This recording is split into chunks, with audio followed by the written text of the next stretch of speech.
네, 안녕하세요. 반갑습니다. 저녁 식사하고 이렇게 들어오셨을 텐데요. 저도 뭐 저기 현장에서 우리 선생님들 얼굴을 뵙고 이야기를 나누는 게 편한데 그러지 못해서 조금 아쉬운 점도 있습니다. 저기 조직 신학에서 본 죽음 이해 우리 이렇게 잡았는데 저는 개인적으로 이제 요걸 조금 제목을 죽음과 죽음 이후에 관한 신학적 이해라고 조금 확장을 했습니다.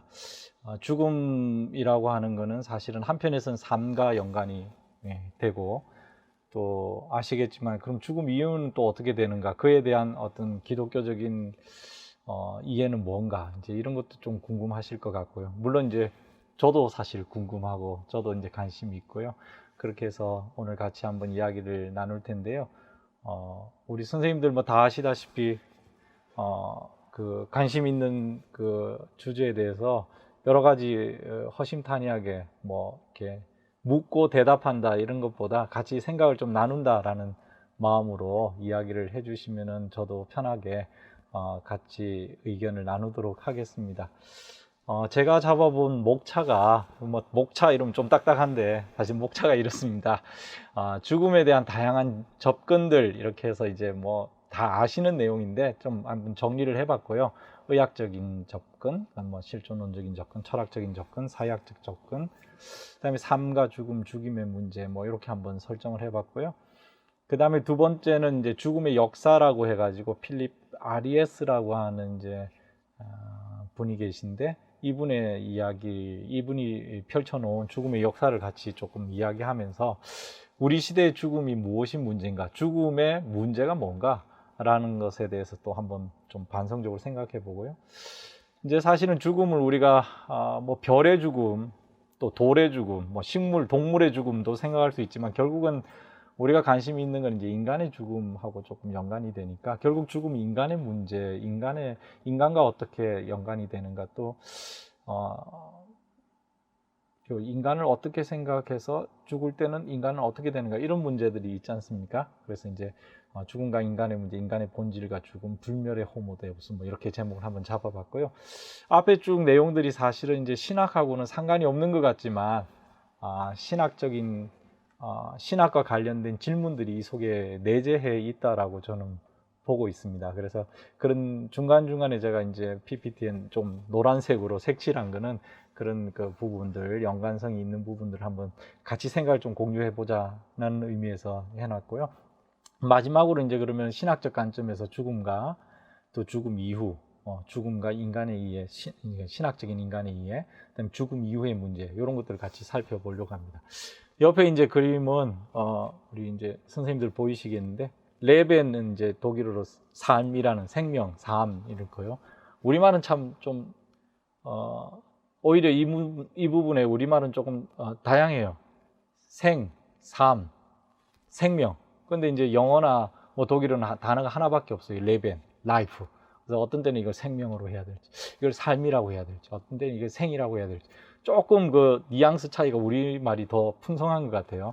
그다음에 이제 밑에 길게 이렇게 그림자가 들이온 게 토트 해서 죽음인데 삶 이제 이건 이 교회에서 사실은 이제 그 만든 거예요. 교회 신학자들이 제 기억에 한 5, 6년 전에 그 독일에서 독일 빌트지라고 하는 잡지에서 한번 조사를 해봤는데 카톨릭 신자, 개신교 신자를 대상으로 죽음 이후에 더 삶이 있느냐 이렇게 질문을 믿느냐라는 질문을 했는데 의외로 50%도 안 되고 한 40%도 안 되는 사람들만 죽음 이후에 생명이 있다 이렇게 대답을 했다는 거예요. 비신자가 아니라 신자 중에. 그러면서 이제 그게 아티클의 그 중심 주제는 아니 기독교 하면 생명이 중심이고 그리고 이 죽음조차도 극복하는 생명, 죽음 이후의 생명, 부활의 생명 이런 게 중심인데 우리가 카톨릭 신자, 개신교 신자라고 하면서도 오히려 이 죽음 이후의 삶에 대해 너무 무관심한 거 아니냐 뭐 이제 이런 식의 이야기였어요. 아마 우리도 비슷하지 않을까 싶어서 한번 재밌는 그림을 그냥 같이 우리 주제랑 좀 연관된다 싶어서 한번 갖고 왔습니다. 자, 죽음에 대한 다양한 접근들을 이제 참 살펴보려고 하는데요. 죽음을 경험하지 않은 사람은 없죠.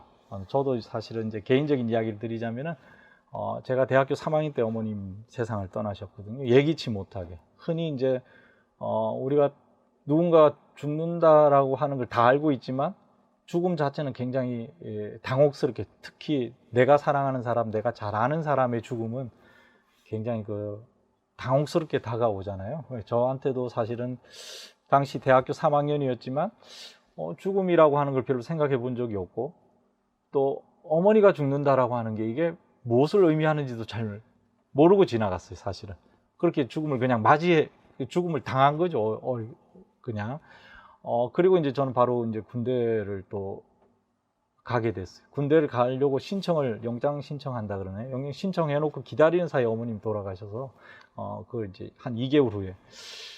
군대 가서 한 1년을 보내면서 1년 내내 그 죽음이 떠나지 않더라고요. 1년 내내, 죽음이 저한테 준 어떤 상처라 그럴까요? 1년 내내 저한테 그 가슴 아프게 다가왔고요. 물론 지금도, 어머니의 죽음은 다시 또 제가 항상 돌아가는 어떤 귀착점이 되는 것 같습니다. 자, 그래서 죽음이 무엇인가 마치 아는 것 같기도 하고 모르는 것 같기도 한데요. 제가 몇몇 글귀들을 좀 갖고 왔어요. 라틴어 경구들인데요. Mos definiri nec vit. 죽음은 정의될 수가 없다, 이런 말이에요. 죽음은 정의한다라고 하는 건 어느 틀 속에 딱 가둬놓는 건데, 죽음이라고 하는 것은 그렇게 딱 한정될 수가 없다는 거죠. 뭐라고 분명하게 이야기할 수 없다. 그 다음에 그 밑에는 이제 아우구스티누스, 우리가 흔히 어거스틴이라고 부르는 아우구스티누스가 했던 말인데요. In certa omnia sola mos certa. 이게 참 재밌는 말인데, 모든 것은 불확실하다, 오직 죽음만이 확실하다. 그죠? 우리가 이제 뭐가 일어날지 아무도 모르죠. 요즘 과학자들이 많이 안다고 하지만 여전히 모르는 게 너무나 많고요. 또 우리 그냥 인생을 생각할 때 모르는 게 너무 많은데, 확실한 거는 성경에 있듯이 죽음은 한번 정한 것이고, 그죠? 그 이후에는 심판이 있으리라. 이런데 심판이 있는지도 잘 모르겠고 또 삶이 어떻게 되는지도 모르겠지만, 누구나 다 확실한 거는 바로 죽음이다 하는 이야기가 여기 나와 있고요. 그 밑에는 이제 독일어로 제가 또 옮겨놨는데, 이건 비트겐슈타인이 했던 말이에요. Der Tod ist kein Ereignis des Lebens, den Tod erlebt man nicht. 죽음은 삶의 사건은 아니다. 누구도 죽음을 체험할 수가 없다. 체험하지 못한다. 그러니까 이거는 이제 예전에 고대 에피쿠루스라고 하는 사람이 그런 말을 했습니다. 야, 죽음을 왜 두려워하냐? 죽음은 존재하지 않는데, 만약 죽음이 존재한다고 하면 너가 존재하지 않을 거야. 그죠? 너가 있는 한 죽음은 존재하지 않아. 그러니까 죽음을 두려워할 필요가 없어. 만약 죽음이 있다면 너는 더 이상 존재하지 않을 거니까 그때 또 두려워할 필요도 없고. 그 말이랑 비슷합니다. 어떻게 보면 이제 우리가 흔히 죽음 많이 말하는데, 사실은 죽음은 우리 삶에서는 체험될 수 없죠. 내가 살아있는 한 체험될 수가 없습니다. 그렇기 때문에 아무도 체험하지 못한다는 거예요.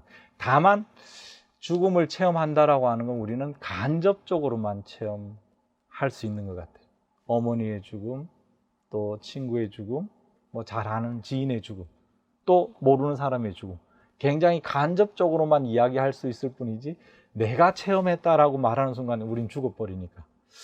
그 밑에는 또 이제 신은 많은 것을 인간의 선택에 맡겼지만 삶과 죽음은 정해놓으셨다. 이거는 제 수업 시간에 우리 학생이 했던 말입니다.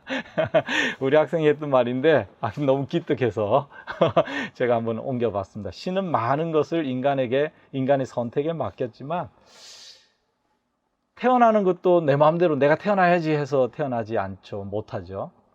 죽는 것도 마찬가지인 것 같아요. 죽음도 난 좀 오래 살아야지 한다고 해서 오래 사는 것도 아니고요. 요즘은 죽음의 자기 결정권 하면서 죽음을 자기 마음대로 처분할 수 있다라고 생각하지만, 사실은 그것도 쉬운 건 아닌 것 같습니다. 자, 그 밑에는 이제 라틴어인데 si vis vitam para mortem. 살고자 한다면 죽음을 준비하라 라는 멋있는 문구예요. 사실은 평화를 원하거든 전쟁을 준비하라 라는 말이 있죠. 평화를 원하거든 전쟁을 준비하라는 말이 있는데, 그거랑 비슷하게 한번 만들어 봤습니다. 그래서 삶을 원하거든 죽음을 준비해라. 죽음이 우리는 뭔지 모르지만 어쩌면 죽음이라고 하는 거 우리가 좀 진지하게 대면할 때 비로소 삶이 무엇인지도 한번 생각할 수 있지 않을까. 제 경우 그랬어요. 어머니의 죽음을 경험하고 나서야 내가 살아간다는 게 무엇이고 또 어머니가 살아 있었다는 것이 도대체 나에겐 또 무슨 의미가 있는가.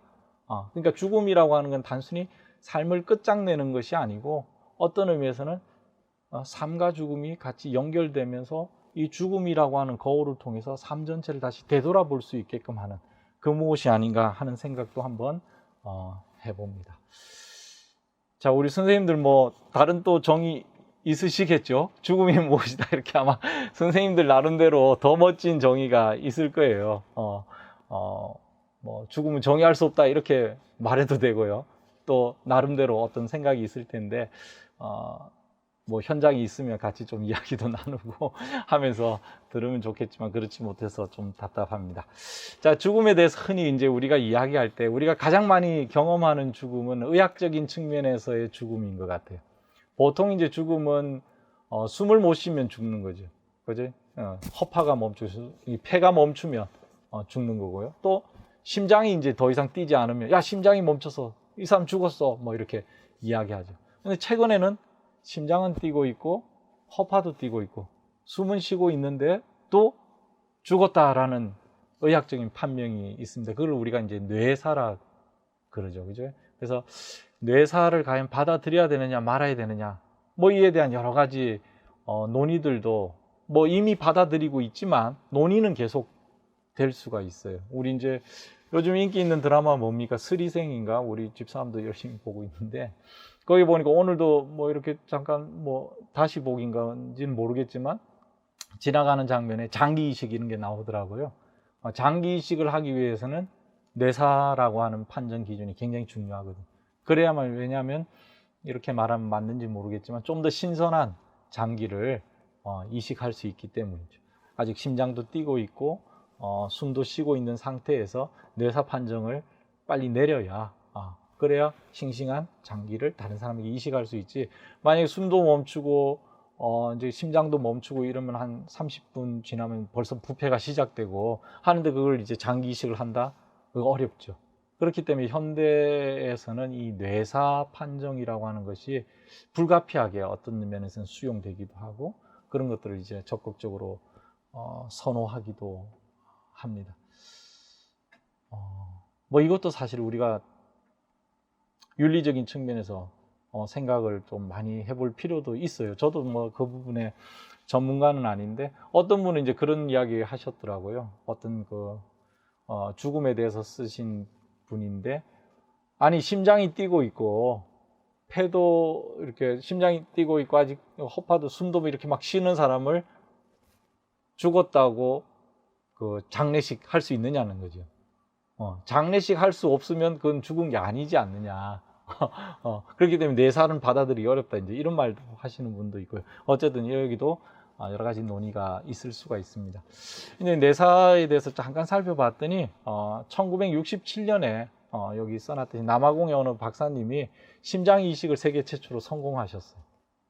여기서부터 이제 심장 이식이 가능, 장기 이식이 가능하니까 뇌사도 이제 적극적으로 받아들여야 된다고 해가지고 미국에서 이제 하버드 대학에서 거기서 또 수용하게 됐고요. 우리나라도 1997년에 아산병원에 이제 박사님께서 간 이식 수술을 성공하면서 뇌사와 장기 이식에 대한 이런 논의들이 굉장히 활발하게 또 진행됐고요. 또 권투 선수의 최효삼 선수가 이제 뇌사 판정을 받고 또 장기를 기증해서 또 다른 많은 환자들이 새로운 생명을 얻었다라는 이야기도 있습니다. 이제 최효삼 선수가 이제 세상을 떠날 때 그 부모님이 이제 아버지의 기일과 같이 맞춰서 사망 일자를 해달라 이제 조정을 해서 같은 일자로 맞추는 경우도 있고요. 그러니까 이제 이건 무슨 말이냐면은 옛날에는 언제 죽느냐가 굉장히 명확했어요. 숨 멈추면 죽는다 이게. 근데 뇌사 판정의 경우에는 언제 죽느냐가 이게 모호할 수가 있습니다. 언제 죽느냐가 이제 인위적으로 호흡기를 뗐을 때, 또 아니면은 아직 호흡은 있지만 뇌사 판정을 수용했을 때, 그러니까 이 사망 일자에 대한 논의들도 흔히 있을 수가 있고요. 자, 이제 이런 의학적인 접근과 관련해서 이제 제가 우리 선생님들하고 같이 한번 공유하고 싶은 질문은, 우리 시대에는 사실 이제 죽음 하면 우리 먼저 머릿속에 제일 먼저 이런 생각이 떠오르는 거거든요. 누군가가 죽었다 하면은 이제 생물학적으로 죽은 거를 우린 죽은 거라 그러는데, 과연 이런 생물학적인 죽음이 죽음의 전부인가? 의학적 죽음이 죽음의 전부인가? 또 이 문을 거꾸로 하면 그럼 생물학적으로 살아있다는 거 하는 것이 이게 삶 전체를 의미하는가? 살아있다고 하는 거, 그것은 과연 그냥 생물학적으로 숨 쉬고 머리가 활동하고 이것을 우리는 살아있다라고 이야기할 수 있는가? 뭐 이런 질문도 한번 던져볼 필요가 있습니다. 어디서 이제 그 옛날 라틴의 그 철학자가 했던 말인데요. 배 한 척이 항구에 정박해 있다는 것이죠. 저 배는 항구에 정박해 있었지만 한 번도 실존한 적은 없었다. 이렇게 이야기를 했어요. 배라고 하는 것은 항구를 떠나서 어디론가 가야 그게 배인데, 이게 항구에 그냥 정박해 있으니까 사실은 배라고 할 수 있느냐 하는 질문이 그 속에 내포되어 있는 것이죠. 마찬가지로 우리가 단순히 숨 쉬고 뭐 이렇게 생각한다고 해서 그냥 이게 삶의 전부냐, 삶이라고 한다는 거, 살아있다고 하는 건 어떤 의미에서는 이것보다 더 큰 영역 아니냐, 뭐 이렇게 우리도 한번 질문을 해볼 수가 있다는 겁니다. 자, 이런 면에서 이제 실존론적인 접근과 연관이 되는데요. 금방 제가 말했듯이 인간이 단순히 그냥 있다라고 하는 거, 여기 지금 제 앞에 이제 물도 있고요. 이 물이 있는 것처럼 단순히 이렇게 있는 것 자체가 우리가 살아있다라고 이야기할 수 있느냐. 인간이라고 하는 존재가 있다라고 하는 것은 여타의 존재들이 있다라고 말하는 것과는 좀 다른 방식으로 있어야 진정으로 있는 거 아닌가. 이제 이런 질문이 있죠. 금방 배 이야기를 했듯이 말이죠. 배가 오랫동안 항구에 정박해 있었지만 사실은 그건 그냥 있는 거지 배로서 실존하지 않은 거죠. 마찬가지로 인간이 실존한다, 인간이 존재한다라고 하는 것은 여타의 사물들이 그냥 있는 거하고는 다른 인간만의 고유한 방식, 삶의 방식, 존재의 방식이 있다라고 하는데, 그걸 이제 흔히 실존이라고 이야기를 합니다. 키에르케고르 여러분 뭐 많이 들어보셨겠지만 우리가 잘 아는 경구가 있잖아요. 절망은 죽음에 이르는 병이다. 여기서 죽음은 생물학적 죽음 아니겠죠, 그죠? 인간이 절망했을 때, 절망한다고 하는 건 우리말 그대로 뭡니까? 보는 것이 끊어지는 거죠. 앞이 안 보이는 거예요. 깜깜한 거예요. 더 이상. 우리도 이제 어린아이들이 부모님한테 야단을 많이 맞으면 어떻게 합니까? 손으로 눈을 가리고 이렇게 머리를 숙이고 절망이죠. 아무것도 안 보이죠. 눈을 뜨면 보이는데 스스로 눈을 감고 고개를 숙이는 거예요.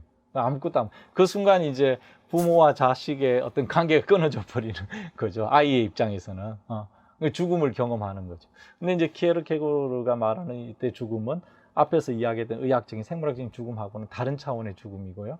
그러나 이제 키에르케고르는 여기서 이제 역설을 말하죠. 절망은 죽음에 이르는 병이지만 절망은 또 죽음에 이르는 병이 아니다. 이제 이건 굉장히 그 기독교적인 마인드입니다. 절망의 깊이에 들어가서 이 절망을 경험하는 순간 다시 새롭게 삶을 볼 수 있다고 하는 거죠. 마치 아까 제가 제일 앞에 이야기했듯이 죽음이라고 하는 것이 단순히 삶의 저 끝에 있는 마지막 시점이 아니고 그 죽음이라고 하는 것이 삶 전체를 비추는 거울이 될 수 있는 것처럼 말이죠. 마찬가지로 이제 현대 철학자 하이데거 같은 사람도 인간이라고 하는 존재를 단순하게 규명할 때 자인쯤 토데, 죽음에 이르는 존재다, 이렇게 표현했어요. 이제 이건 뭐 우리 다 잘 알죠. 인간은 태어나면서부터 서서히 사실은 죽어가고 있잖아요. 내가 살아가고 있다라고 하는 말은 사실은 삶을 소진하고 있다라는 말이거든요.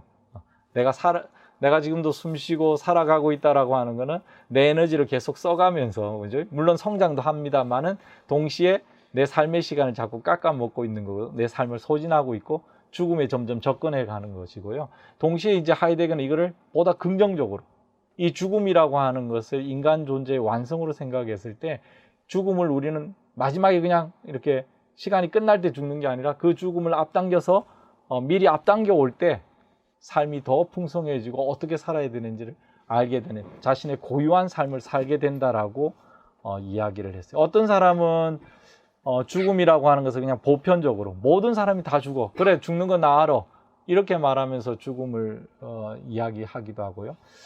또 죽음에 대해서 뭐 대수롭지 않게 대부분 생각하죠. 그죠? 그래 누구나 다 죽으니까 그래 그 사람도 그래 죽었구나. 그런데 그런 표현 속에는 진지하게 자기의 죽음은 망각하고 있다는 거죠. 내가 죽는다라고 하는 사실.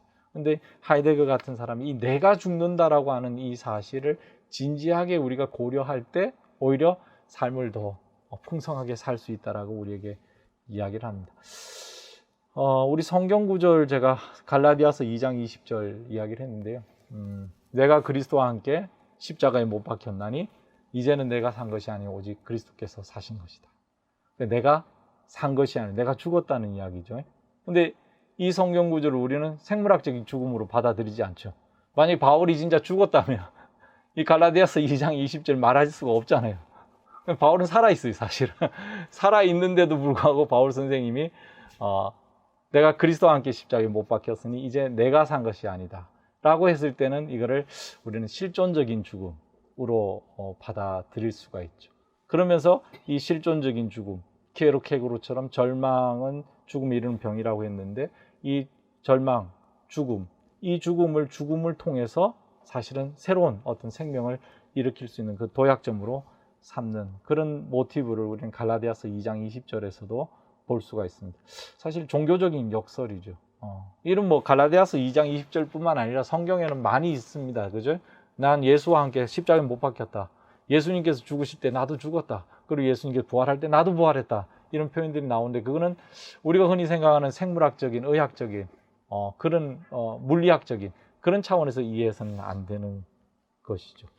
자, 그 다음에 이제 오늘날 우리 시대는 이 사회학적인 접근에서의 죽음도 한번 생각해 볼 수가 있습니다. 조금 뭐 사실은 다른 측면이지만은 알베르 까미의 시지프의 신화라고 하는 책에서 보면은 알베르 까미가 제일 처음 이 책에서 던지는 질문이 자살은 철학의 제1질문이다 라는 구절로 시작되거든요. 과연 살 것이냐 죽을 것이냐, 삶이 살 만큼 가치가 있는 것이냐, 아니면 삶은 우리가 살아가는 이 삶은 살 가치가 없는, 차라리 죽어버린 게 더 나은 삶이냐, 이거를 진지하게 고민하는 거, 이것이 철학의 제1질문이다 라고 이야기를 했는데요.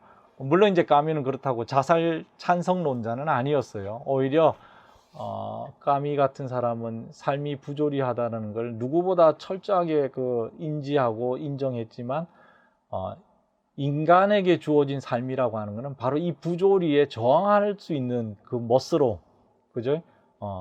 이 부조리는 까미는 이제 무신론자였거든요. 이 부조리는 다른 신들은 경험할 수 없는, 인간만 경험할 수 있는 독특한 경험이라는 거예요. 역설이죠. 우리가 살아가는 가치가 없다고 하는 거, 삶이 참 뭐 밥맛이라고 하는 거. 근데 이걸 바로 경험할 수 있기 때문에 여기로부터 도피할 것이 아니라 오히려 이걸 받아들이면서 살아야 된다는 게 알베르 까미인데요. 오늘날 이제 우리는 사실은 우리 자신의 어떤 실존적인 고민 때문에 그러기도 하지만 우리가 살아가는 삶의 환경이 때로는 이런 그 부조리, 불공정, 또 뭡니까? 부정, 불의, 이런 것들로 둘러싸여 있기 때문에 거기서 과연 내가 뭐 한다는 게 의미가 있을까? 내가 제대로 뭐 한다는 게 의미가 있을까? 이런 질문도 던지게 되는 거죠. 사회학자 에밀 디르괐이라고 하는 분이 계신데요. 이분은 이제 자살의 문제를 개인적인 어떤 심리적인 문제, 어떤 우울증의 문제로 이렇게 돌릴 것이 아니라 사회적인 타살이다, 이렇게 이야기를 하셨어요. 우리가 믿고 있는 사회적인 기반이 무너져 버릴 때 그때 뭐 정신적인 혼돈이 오는 거죠. 그 속에서 사람들은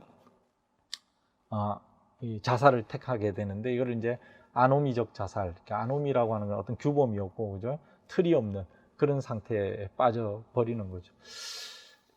에밀 디르괐의 이야기는 사실 오늘날 우리에게도 많은 생각을 불러 일으키죠. 우리 사회가 과연 이제 어떻게, 그러니까 그냥 개인적으로 어떤 사람의 죽음과 어떤 자살의 문제 또는 뭐 삶을 포기하는 이런 여러 가지 문제들을 어떤 개인에게만 돌릴 것이 아니라 우리가 살아가는 이 삶의 조건들을 사람들이 살 수 있고 의미 있게 살 수 있는 그런 조건들을 구성하고 있느냐 하는 문제도 관련이 되기 때문에 누군가가 죽었다라고 하는 문제가 사실은 나하고는 무관한 문제가 아니라 내가 살아가는 삶의 어떤 터전과 연관이 있기 때문에 사실은, 그리고 나도 그 삶을 만들어가는, 사회적인 터전을 만들어가는 한 사람이기 때문에 나랑 전혀 무관한 죽음은 없지 않는가 하는 질문도 한번 해볼 수가 있습니다. 이제 굳이 말씀 안 드려도 경제적인 빈곤 때문에 자기 자녀들을 데리고 또 삶을 마감하는 그런 분들도 계시더라고요. 과연 부모에게 자기 자녀들의 목숨까지 빼앗을 권한이 있는가, 이런 질문도 또 이 속에 있겠죠. 그러나 어떤 경제적 빈곤 때문에 그런 걸 택하는 사람도 있고요. 또 정치적인 억압, 또 인격적인 모독, 폭력, 이런 것들, 여러 가지 문제들이 우리 사회에 난무하고 있는데, 이 모든 것들이 사실은 죽음의 문제랑 무관하지 않다, 이렇게 한번 생각해 볼 수가 있습니다. 화이트헤드라고 하는 이분도 이제 수학자, 철학자인데요. 생명은 강탈이다라는 그 자기의 과정과 실제라고 하는 책에 그런 말을 남겼어요. 저는 이 말이 맞다고 생각합니다. 우리가 이제 살아간다고 하면, 저는 오늘 우리 선생님들 저녁을 뭘 드셨는지 모르겠는데, 저는 이제 그 햄버거 먹었거든요. 근데 햄버거 안에 이제 과일도 조금 들어가 있고요. 또 치킨이었나요? 좀 들어가 있잖아요. 그죠? 내가 살기 위해서 내가 먹는데, 이 먹는 나의 먹이가 되는 건 사실은 다른 것의 생명이거든요. 그러니까 동물들만 누군가를 먹고 사는 것이 아니라 사실은 우리 인간들도 어떻게 보면 타자의 삶을 먹고 살아가는 그런 존재죠. 치킨 좋아하시는 분들, 또 저도 삼겹살 좋아하고 고기 좋아하고 하는데, 좀 다른 면에서 보면은 내가 살아간다고 하는 것은 늘 누군가의 생명의 희생을 통해서 살아가고 있다. 그렇게 우리가 본다면은 이 삶과 죽음의 관계가 그렇게 딱 잘라서 서로 반대되는 것도 아니고, 또 그렇다고 똑같은 것도 아니고, 뭔가 연관성이 깊은 그런 관계가 아닌가 이제 생각도 한번 해볼 수가 있고요. 앞에서 이야기했던 그 사회적인 접근, 죽음에 대한 사회적인 접근과 관련해서 우리는 아담의 죽음이 우리 기독교 신앙에서는 아담과 함께 모든 사람이 죽음의 운명에 처하게 되는, 죄의 삭은 사망이다, 이렇게 해가지고 원죄론을 이야기하고 그러는데 좀 연관성이 있는 것 같아요. 또 그리스도의 죽음, 한 사람의 죽음이 아니라 그 한 사람의 죽음에 많은 그 사회적인 요건들이 같이 가담하고 있고, 그런 사회의 어떤 구성원들의 요소들이 이 사회를 구성하고, 그 사회의 구성 요소가 한 사람의 죽음에 가담한다고 한다면, 그리스도의 죽음도 역시 우린 그런 면에서 한번 또 좀 넓게 생각해 볼 수 있지 않을까 하는 생각도 해보게 됩니다. 저 혼자 이제 이렇게 제안을 해보고, 우리 선생님들은 이제 어떤 생각을 하고 계신지 잘 몰라서 하여튼 그런 생각을 한번 나눠봅니다. 좀 정리를 하면요, 삶과 죽음, 그리고 죽임, 이제 지금은 사실 죽음 이야기했지만 죽임, 단순한 죽음이 아니라 죽음의 문제도 한번 같이 생각해 볼 수가 있고요. 그래서 앞에서 던졌던 질문처럼 이런 생물학적인 죽음이 과연 생명의 끝인가? 생물학적인 삶이 삶의 전부인가? 이건 굉장히 중요한, 저 나름대로는 우리 스스로에게 물어볼 수 있는 중요한 질문인 것으로 생각합니다. 그리고 이제 마찬가지 인간은 아까 하이데거 같은 경우 죽음에 이르는 존재라고 했는데, 인간은 정말 그냥 죽음에 이르는 존재라고 생각해야 되는가? 왠지 좀 답답하지 않는가? 죽음에 이르는 존재? 죽음이 가지고 있는 어마무시한 그런 의미가 있다고 하더라도 죽음에 이르는 존재? 왠지 좀 인간을 더 슬프게 만들고 답답하게 만드는 거 아닌가? 오히려 인간은 부활에 이르는 존재. 기독교적으로 말하면 자인 zum Tode가 아니라 자인 zur Auferstehung, 부활에 이르는 존재, 새 생명에 이르는 존재. 이렇게 생각할 때 오히려 우리가 살아간 삶이 좀 더 희망적이고 역동적이고 뭔가 더 충만한 의미로 가득 차지 않을까, 이런 질문도 한번 우리가 해볼 수가 있고요. 또 이름 모를 생명의 죽음, 아까 말한 사회적인 지평에서 또 어떤 그 생명은 강탈이다라고 하는 어떤 면에서는 좀 보다 존재론적인 측면에서 이름 모를 생명의 죽음도 결국 나하고 무관한 것이 아니지 않는가.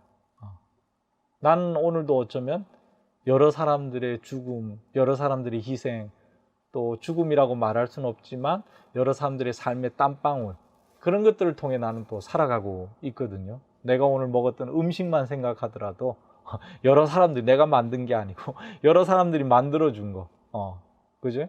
그런 것들을 통해서 내가 살아가고 있다면 나의 생명이라고 하는 것이 단순히 어떤 그 개별적인, 다른 존재와는 구별되는 어떤 개별적인 생명이 아니라 다른 존재의 삶과도 같이 맞물려 있는 그런 삶이 아닌가, 이렇게 한번 생각해 볼 수가 있습니다.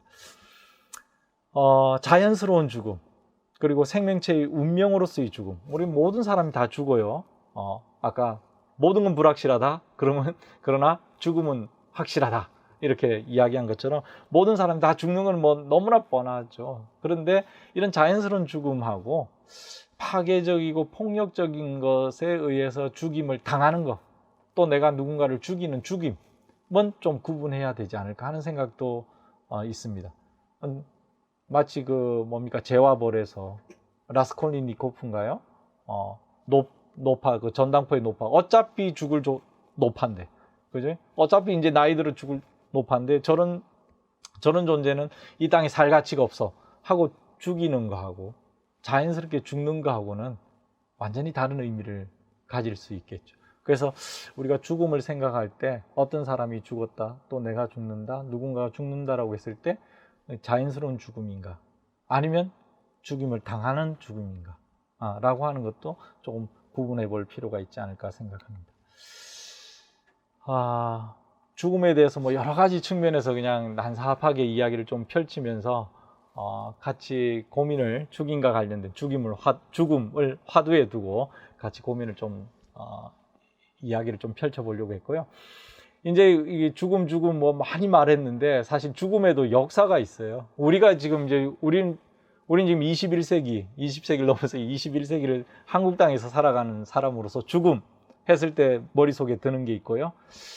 이것보다 훨씬 이전에 중세 초기라든가 중세 중기, 중세 말기, 또 근대로 넘어오는 시기에 죽음 했을 때 사람들이 생각했던 것, 또 죽음을 대하는 태도에 여러 가지 차이점이 있었다는 거예요. 이제 아리에스라고 하는 역사학자가 이제 그 죽음의 역사라고 하는 시간 앞에 있는 인간인가요? 죽음 앞에 선 인간인가요? 책 제목이 또 죽음의 역사라고 하는 또 책도 쓰고 했는데 거기에 이제 이런 이야기를, 죽음의 역사를 한 5단계 정도로 이렇게 좀 나눴습니다. 어떤 책은 4단계, 어떤 건 5단계인데요. 중세 초기에는 죽음이라고 하는 것이 특별하지 않았다는 거예요. 모든 사람이 다 죽는다, 아담과 하와가 범죄해서 죽음이라는 게 이 땅에 들어왔다라는 것을 자연스럽게 받아들였기 때문에 사람들이 죽는다라고 하는 게 뭐 특별한 일이 아니고 당연한 걸로 생각했고요. 마치 우리도 이제 영화 속에서도 그런 거 있죠. 야, 이제 아빠가 죽을 것 같아. 친척들한테 알려. 다 모아. 뭐 이런 거 있잖아요. 그럼 다 모여가지고 유언하고 말이죠. 그런 것처럼 중세 초기에는 죽음이라는 거는 당연한 거고 거부할 수 없는 거고, 또 죽음의 시간이 갑작스럽게 닥치는 일이 없죠. 오늘날 우리는 교통사고니 뭐 여러 가지 사고들이 많기 때문에 죽음이 갑작스럽게 닥쳐지만 중세 초기엔 그렇지 않았다는 거예요. 그래서 공동체적인 죽음, 모든 사람이 다 알고 있는 낯설지 않은 길들여진 죽음으로 죽음을 받아들였고요. 또 죽음 이후에는 부활이 있다라고 하는 것이 너무나 자명하게 받아들여졌기 때문에 나중에 이제 그림판을 보게 되면 아시겠지만은 죽음을 그냥 성경에 있듯이 잠으로 생각한 거예요. 그래서 잠자는 게 너무 자연스럽고 깨어나는 게 자연스러운 것처럼 죽음 자연스럽고 그 이후에는 부활이 있다라고 하는 생각을 가졌다는 거예요. 근데 이제 중세 중기로 좀 넘어오면요, 죽음이라고 하는 것이 이제 죽음과 공포가 결합되기 시작하고요. 죽음이라고 하는 게 모든 사람에게 다 닥치는 것을 부정하진 않지만 내가 죽으면 어떻게 될까라고 하는 나의 죽음에 대한 생각들이 굉장히 깊어지기 시작했다는 거예요. 그래서 이제 사람들이 뭐 교회를 다니거나 안 다니거나, 중세 뭐 중기니까 다 교회를 다녔지만 또 자신이 굉장히 경건하게 살았거나 그렇지 않거나 상관없이 사람들이 죽음에 대해서 굉장한 공포심을 느끼게 됐고요. 우리가 잘 아는 이제 가톨릭 교회가 면죄부 판매를 해가지고 나중에 16세기 이제 종교개혁이 일어나고 하는 배경도 사실 여기에 놓여 있는 거예요. 사람들이 죽음이라는 것을 모두 다 두려워했고요. 죽음 자체만을 두려워한 것이 아니라 죽음 이후에는 심판이 있다라고 하는, 아까는 죽음 이후에 부활이 있다라고 하는 생각을 가졌는데 이제는 죽음 이후에는 심판이 있다라고 하는 생각을 가졌기 때문에 이 심판에 대한 두려움 때문에 죽음을 모두 두려움으로 받아들이던 시기가 바로 중세 중기. 그러니까 이제 중세의 가톨릭 교회는 이 죽음을 가지고 소위 장사를 하는 거죠. 죽음 이후의 심판의 어떤 그 강도를, 벌의 강도를 좀 낮추기 위해서 무슨 미사를 진행한다든가 또 면죄부를 판매한다든가 이런 것들이 가능했던 이유도 바로 여기에 있습니다. 그 다음에 이제 중세 이후로 가면요, 이제 종교적인 어떤 색채, 심파노스의 죽음이라고 하는 거는 좀 사라지고 죽음이 조금 더 세속화되면서 좀 철학화되고 또 죽음이라고 하는 게 인생의 덧없음과 연관된다라고 하는 그런 배경에 이제 죽음 이해들이 또 싹트기 시작한다는 거예요. 죽음의 색깔이 조금씩 바뀌고 있는 거예요. 그 다음에 이제 18세기, 17세기, 18세기, 19세기로 넘어오면서 이 낭만주의 시대가 되면 자신의 죽음보다는 자신이 사랑하는 사람의 죽음이 이제 먼저 생각이 나고요. 그래서 이제 타인의 죽음, 애도하는 죽음, 굉장히 극도로 슬퍼하는 죽음, 이런 죽음들에 대한 이미지들이 이제 등장하게 된다는 거예요. 뭐 우리 시대에도 마찬가지죠. 우리 시대의 죽음을 심판으로 생각하고 자신의 죽음을 막 두려워하는 사람 사실 많이 없을 거예요. 고대에는 이제 그렇기 때문에 중기에는 그랬기 때문에 죽음을 앞두면서 자기 전 재산을 수도원에 기부하는 사람들 있었어요. 그렇게 함으로써 자신의 죽음 이후의 심판을 좀 덜어보려고 했던 거죠. 근데 아마 우리 시대는 뭐 그런 식의 죽음 이해는 거의 없고요. 우리 시대의 죽음 이해는 타인의 죽음에 대한 극도한 애도의 표현 이런 것 좀 있지만 그래도 또 이것도 모르겠어요. 그 이반 일리치의 죽음인가요? 하는 그 톨스토이 작품이었나요? 거기 보면은 이반 일리치가 죽자 사람들이 잠깐 슬퍼하는 것 같지만 모두 다 딴 생각하죠, 그죠? 야, 이반 일리치가 판사였나요? 이제 죽었으니까 그 자리 이제 누가 진급하겠구나. 뭐 그리고 그 부인은 또 뭡니까? 야, 이게 상속을 받아야 되는데 뭐 세금을 어떻게 내야 돼? 그러니까 죽음에 대해서 굉장히 다들 막 진지하게 뭔가 하는 것 같은데 사실은 알고 보면은 그렇지 않죠. 다 자기 관심으로 다 돌아가는 그런 모습을 보이는데요. 이 필립 아리에스는 그거를 역전된 죽음 또는 또 이 사람들이 입 밖에서 금기시되는 죽음, 내쫓아진 죽음 이런 의미로 표현을 합니다. 그래서 죽음에도 역사가 있다. 사실은 이 죽음을 이해하는 것의 역사죠. 자, 여기 중세 초기에 아까 말했던 지금 그림이 잘 보이시는지 모르겠지만은 여기 이제 까만색은 다 관이에요. 그러니까 빰빠방 빵빠레가 울리자 사람들이 전부 다 이제 아이고 잘 잤다 하고 관에서 일어나는 아무도 슬퍼하는 모습이 없는 그런 모습의 그림이 이제 중세 초기의 그림이고요. 요거는 여러분 잘 아시다시피 시스티나 성당에 있는 벽화죠. 위쪽에는 이제 그 천지창조 그림이 쫙 그려져 있고요. 미켈란젤로의 그 맞은편 저기 앞쪽에 벽에 이 최후의 심판이라고 하는 그림이 그려져 있는데요. 우리가 잘 아는 그 자비로우신 예수님, 그죠? 환한 미소를 짓고 있는 예수님은 보이지 않고 이 그림 중간에 지금 있는 손을 이렇게 탁 들고 있는 아주 몸짱인 분이 예수님인데 한 대 후려치려고 하는 모습이죠. 그죠? 예수님을 이렇게 생각한 거예요. 이제 죽음에 임박했을 때 확 한 대 후려치는 그러니까 그 밑에 이제 재미난 거는 여러 사람들이 이 중에 웃는 사람이 아무도 없어요. 모두가 지금 진지한 거예요. 최후의 심판이 아까 앞에서 봤던 것처럼 아이고 잘 잤다 하고 이렇게 일어나는 모습에 사람은 아무도 없고요. 모두가 다 발발 떨고 있는데 특히 예수님 바로 밑에 보면 약간 대머리이고 뭔가 이게 그 꺼죽을 들고 있는 사람이 있는데요. 순교자 바르톨레미우스라고 그래요. 이 사람은 죽을 때 자기 피부를 다 벗기는 그런 어떤 그 박해를 받아서 죽었습니다. 그래서 지금 들고 있는 게 자기 피부예요. 자기 껍데기죠. 그런데 이 사람도 무서워하고 있다는 거예요. 순교자조차도 최후의 심판을 두려워하는. 그러니까 중세 중기에 심판에 대한 두려움. 이게 이제 고대에는 사람들이 영원한 생명에 대한 그런 꿈을 갖고 있었지만 중세에는 죄로부터의 해방이라고 하는 꿈을 갖고 있었다. 이제 파울 틸리히의 이야기인데요. 바로 그런 이미지가 여기 있죠. 모든 사람이 다 죄를 범했고 나도 아무리 경건하다 하더라도 나도 죄를 범했기 때문에 죽고 나서는 심판이 있다. 그럼 어떻게 할 거냐? 이런 두려움 속에 사람들이 쌓여 있다는 거죠. 그러나 이제 중세 중기를 넘어서 이제 종교개혁 이후로 살가면서 약간 죽음이 세속화되면서 또 철학화되면서 이걸 이제 바니타스라고 부릅니다. 헛되다. 우리 전도서에 헛되고 헛되니 헛되고 헛되니 헛되고 헛되서 헛 이게 한 6번인가 뭐 7번 나오는데요. 바로 그런 이미지. 이게 사람들이 이제 자기 집에 벽화에 이렇게 그려놓기도 하고요. 요즘 뭐 어떤 그 커피숍은 아니고 다방이라고 해야 되나요? 약간 오래된 것 같은 다방 같은 데 보면은 요런 액자들이 구석에 딱 자기도 모르게 어디서 주워 와가지고 이렇게 걸어놓은 그런 집도 있더라고요. 이걸 통해 가지고 인생이 더덥구나 라고 하는 거를 보는 거예요. 지금 보면 촛불도 다 꺼졌고요. 그죠? 해골이 딱 놓여 있는데 그 밑에 공부 많이 해봤자 소용없다. 결국은 해골이다. 이제 그런 거죠. 이 맛있는 해물도 지금 다 빠져가지고 빈 달팽이 껍질만 있고요. 그죠? 집도 버리고. 그 다음에 이제 뭐 피다만 그 담배, 어디는 여기 이제 연기가 이렇게 다양한 그림들이 있는데 연기가 살 이렇게 나는 그림도 있고요.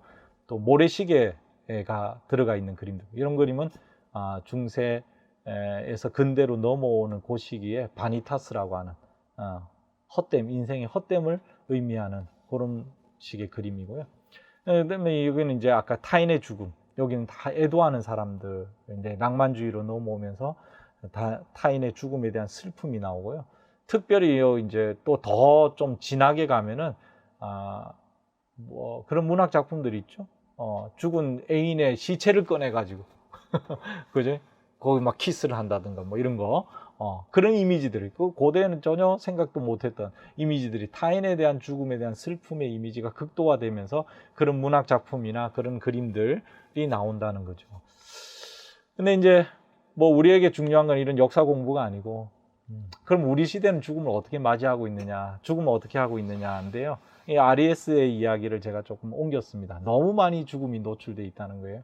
사실은 진짜 우리 시대만큼 죽음을 매스컴을 통해서나 많이 보는 시대는 없는 것 같아요. 아니 제가 어렸을 때만 하더라도 뭐 텔레비전 많이 안 봐서 그런지 모르겠지만 별로 뭐 이렇게 뭐 죽음 이야기를 많이 못 들었어요. 그런데 요즘엔 뭐 텔레비만 켜면 뭐 아까 죽임, 그죠? 살인 사건 이런 것도 너무나 많고요. 또 폭탄이 한번 터지면 뭐 너무나 많은 사람들이 죽고, 전쟁 때문에 죽고, 또 자연 재해 때문에 엊그제도 뭐 중국에 뭐 수십 명이 막 죽고, 독일에도 홍수 때문에 수백 명이 뭐 이런 이야기를 너무 많이 듣기 때문에 오히려 죽음에 대해서 사람들이 무감각하다는 거예요. 너무 많이 죽음에 노출돼 있지만 또 한편에서는 사람들이 죽음에 대해서 말하기는 꺼려한다는 거예요. 결국은 자신의 죽음에 대해서는 모든 사람들이 침묵하고 고독하고 쓸쓸한 죽음을 맞이하게 된다라는 거고요. 결국 또 우리가 죽게 됐을 때 이 죽음에 대한 모든 뒤처리는 누가 다 하느냐? 의사들이 하고 또 상조회에서 하고, 결국 죽음을 맞이한 당사자인 가족들은 여기에 전혀 개입할 수가 없는, 싸이만 하는 거죠. 그죠? 뭐 시신 부금하겠습니까? 안 하겠습니까? 안 합니다. 그럼 뭐 이거 하는데 뭐 이거 어떻게 처리하겠습니까? 이 사인만 해버리고 사실은 멍하게 장례식을 치르는 그런 경우가 우리 현대인의 죽음인데요. 그거를 이제 쓸쓸하고 고독한 죽음이라고 이야기를 했습니다. 또 다른 분은 난처할 정도로 품이 없는 죽음이라는 이야기도 했고요. 그러다 보니까 사람들이 죽음이라고 하는 것이 갖고 있는 인간의 어떤 마지막에 있는 굉장히 어떻게 보면 인간의 삶의 하이라이트, 클라이막스고 인간의 삶을 풍성하게 할 수 있는 그런 모티브인데도 불구하고 사람들이 죽음에 대한 가치를 전혀 상실하면서 죽어버릴 거야. 아니면 죽여버릴 거야. 마치 버려지는 쓰레기처럼 그렇게 이야기를 하고 있다는 거죠. 자, 이런 이제 배경에서 몇 가지 또 질문을 던지면 죽음은 정말 잊어버리고 은폐되어야 할 것인가, 숨겨야 될 것인가. 뭐 우리 선생님들도 모르겠습니다. 연령대에 따라 다르겠지만 가족들한테 야 내가 죽으면 어떡하 뭐 이런 이야기 잘 안 하려고 그러죠. 재수 없는 소리 하지만 뭐 죽음에 대해서 이야기해지고 그런 이야기를 많이 할 텐데요. 정말 그렇게 은폐해야 되는가? 또 죽음이 갖고 있는 부정성이 정말 부정적인 것인가? 뭐 이런 물음도 우리가 한번 해봐야 될 거예요. 성경적으로 그러면 죽음을 맞이하는 거, 죽음을 당하는 게 아니라 죽음을 맞이하는 그 태도는 뭔가? 신학적인 태도는 뭔가? 라는 질문도 한번 우리가 해볼 수가 있습니다. 시간이 뭐 좀 많이 가네요. 그래서 뭐 금방금방 좀 넘어가겠고요. 자, 이제 세 번째로 죽음과 인간의 문제, 인간의 본질과 죽음, 뭐 이렇게 제목을 한번 정해봤는데요. 요금 좀 빠르게 이제 가겠습니다. 죽음은 뭐냐? 죽음은 몸과 영혼의 분리다. 이렇게 생각했던 것이 이제 헬라적인 인간이에요. 지금 그림에서 보시면 한가운데 몸짱으로 이렇게 서 있는, 이렇게 앉아 있는 분이 누구냐면 소크라테스예요. 소크라테스고 이제 그 주변에 제자들이 굉장히 극도의 슬픔을 가지고 이제 이게 뭔가를 소크라테스에게 넘겨주는데 그 이제 독배죠, 그죠? 소크라테스에게 죽음을 맞이하기 전에 소크라테스에게 이제 독배를 전달해 주는데요. 정작 독배를 마셔야 되는 이 소크라테스의 표정을 한번 보십시오. 아주 당당하죠. 전혀 두려움이 없어요. 주변에 다 두려워하는데. 왜냐? 소크라테스는 철학자거든요. 알고 있거든요. 죽음이 뭔지 알고 있어요. 소크라테스는 이렇게 생각했습니다. 야, 너네가 지금 내가 죽는다고 슬퍼하는데 내가 죽는 게 아니야. 내 몸 덩어리만 죽는 거야. 내 몸만 죽는 것이지 나 소크라테스가 죽는 건 아니야. 이렇게 생각한 거예요. 자, 이건 뭔 말이냐면요. 인간이 누구냐? 인간이 뭐냐라고 물었을 때 이 고대 그리스의 대답은 소크라테스, 플라톤에게 이어지는 대답은 인간은 영혼이라고 하는 거예요. 잘 생각해 보세요. 제가 지금 뭐 이제 50을 넘겼는데요. 제가 5살 때도 요 모양이었겠어요? 5살 때 더 귀여웠겠죠. 5살 때 그렇게 믿고 싶습니다. 5살 때 더 귀여웠고 더 활기차고 피부도 탱글탱글하고요. 그런데 15살 때 또 다르고 25 다르고 그죠? 쭉 다르다가 지금 이 나이가 된 거예요. 어떻게 보면 내 몸이라고 하는 건 뭡니까? 계속 바뀐 거예요. 그죠? 5살 때 나하고 지금의 나는 전혀 다른 사람이에요. 그럼에도 불구하고 왜 너는 박영식이냐 이렇게 물으면 뭐라고 대답하겠어요? 나 어릴 때 요 점이 있었기 때문에 지금도 있어. 이렇게 대답하기는 어렵죠. 소크라테스의 대답은 뭡니까? 몸이 아니라 인간의 정체성은 몸에 있는 것이 아니라 영혼에 있다는 거예요. 5살 때도 박영식의 영혼을 갖고 있었고 6살 때, 7살 때, 20살 때 지금도 박영식이라는 영혼이 있기 때문에 나를 박영식이라고 부르는 거예요. 그게 바로 아이덴티티, 이덴티테트, 그죠? it라고 하는 단어하고 엔티스라고 하는 단어가 결합된 건데 it는 영어로 보면 그것이란 뜻이고요. 엔티스는 존재란 뜻이에요. 나를 그것이 되게 하는 존재. 그게 정체성인데 그게 바로 영혼에 있다라고 본 게 그게 소크라테스의 관점이에요. 그래서 죽음은 뭐냐? 죽음은 내가 이제 내 몸에서 자유롭게 되는, 내 영혼이 내 몸에서 자유롭게 되는 것이기 때문에 슬퍼할 필요가 없다라고 하는 게 이 소크라테스의 생각입니다. 자, 그런데 이제 제가 지금 이 소크라테스 이야기를 하는 거는요. 이런 생각이 소크라테스에게만 있었던 것이 아니라 우리 시대까지도 계속되고 있는 거죠, 사실은. 소크라테스가 뭐 옛날 사람이라고 해서 우리가 늘 소크라테스 이야기하는 게 아니고요. 우리 시대까지도 이 사람이 갖고 있는 생각이 영향을 미치고 있기 때문에 그렇기 때문에 위대한 철학자인 거예요. 이제 소크라테스, 플라톤 이런 사람들이 우리가 지금 생각하는 뭡니까? 밑바탕을 다 깔아놓은 거예요. 헬라적 인간이라고 우리가 이름을 붙이면 이 헬라적 인간이는 뭡니까? 영혼이 육체보다 더 우위에 있다. 그리고 이 영혼은 죽지 않는다. 사멸하지 않는다. 불멸한다. 라고 하는 생각이 거기에 있다는 거예요. 다른 말로 하면 인간의 위대함은 뭐냐? 인간의 위대함은 바로 이 영혼의 위대함인 거죠. 다른 동물도 영혼을 가지고 있을 수 있어요. 그러나 다른 동물이 가진 영혼보다 인간의 영혼은 더 탁월하단 말이죠. 지성면, 영혼과 이성, 이제 영혼과 지성이 같이 또 결합됩니다. 그러면서 인간은 다른 동물이 가진 영혼보다 더 탁월한 기능을 수행하는 그런 영혼을 가지고 있기 때문에 땅을 통치하는 통치자, 도미니움 테레라고 써놨는데요. 땅의 통치자로서의 역할을 할 수 있다고 보는 거죠. 이걸 신학하고 접목시켜가지고 아우구스티누스 같은 사람은 하나님의 형상, 하나님이 인간을 하나님 형상으로 만들었다는데 하나님 형상이 도대체 어디 있느냐? 바로 영혼이 하나님의 형상, 그 영혼에 하나님의 형상이 깃들어 있다. 이렇게 아우구스티누스는 해석을 했어요. 그래서 하나님의 형상인 인간은 그렇기 때문에 다른 존재하고는 다른 어떤 능력, 속성을 갖고 있는 거죠. 말을 할 줄 안다든가 도덕적인 책임을 진다든가 지성적인, 이성적인 생각을 한다든가. 자, 이런 의미. 자, 그래서 헬라적 인간 이해는 한편에서는 신학의 인간 이해하고도 신학의 인간 이해에도 많은 영향을 미쳤고요. 그리고 이 속에 깔려 있는 거는 영혼은 불멸하다. 결국은 나라고 하는 에고 아이덴티티. 제가 이랬었는데 나의 자아는 죽지 않는데 내 몸뚱어리는 죽지만 나의 자아는 살아있다 라고 하는 관점하고 연결이 됩니다. 자, 요게 21세기에는 좀 변형이 되어서 등장하는데 그게 바로 호모데우스라고 저는 봐요. 호모데우스, 유발 하라리라고 하는 이스라엘의 역사학자가 요즘 뭐 사피엔스라는 책도 쓰고 그다음에 호모데우스라는 책도 쓰고 또 다른 책도 써서 세계적인 작가가 됐는데요. 그분의 말을 제가 이제 여기 좀 옮겨놨습니다. 보시면은 인간은 신을 발명할 때 역사는 시작되었고, 인간이 신을 발명할 때 역사는 시작되었고, 인간이 신이 될 때 역사는 끝날 것이다. 이제 이때 역사는 이제 사피엔스, 호모 사피엔스로의 역사는 이제 여기서 끝나는 거예요. 왜냐? 인간이 신이 되어버렸기 때문에. 이게 뭔 말이냐? 사람들을 극도의 비참함에서 구한 다음에 할 일은 사람들 더 행복하게 하는 것이다. 이 유발 하라리는 굉장히 긍정적으로 생각했어요. 우리가 더 이상 이제 자연재해 이런 것도 극복할 수 있고 질병도 극복할 수 있고 기근도 극복할 수 있고 기아 상태도 극복할 수 있다라고 봤어요. 물론 코로나 이전에 썼어요, 이 책을. 안타깝게. 저는 이분이 한 몇 년만 늦게 이 책을 아마 출간했으면 이 책을 안 읽혔을 거예요. 그런데 코로나 터지기 한 1, 2년 전인가요? 썼는데요. 그러니까 이제 더 행복하게 만들어야 되는데 짐승 수준의 생존 투쟁에서 인간을 건져 올린 다음 할 일은 인류를 신으로 업그레이드하고 이제 호모 사피엔스, 사피엔스는 지혜롭다, 지혜라는 뜻이잖아요.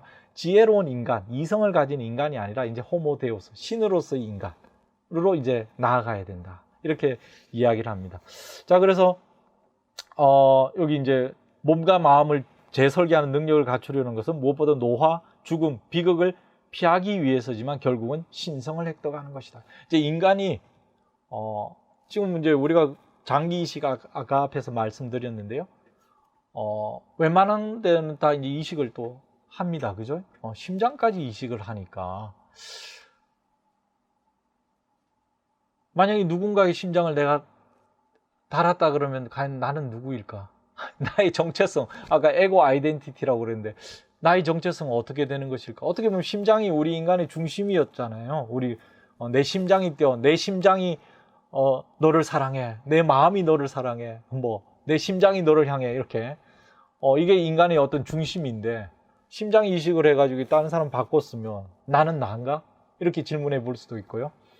아직 그런 일은 없지만 만약에 뇌 이식도 가능하다면, 그죠? 제가 만약에 큰 사고를 당해가지고 이쪽 팔은 A라는 사람 팔로 이식을 하고 이쪽 다리는 B라는 사람의 다리로 이식하고 말이죠.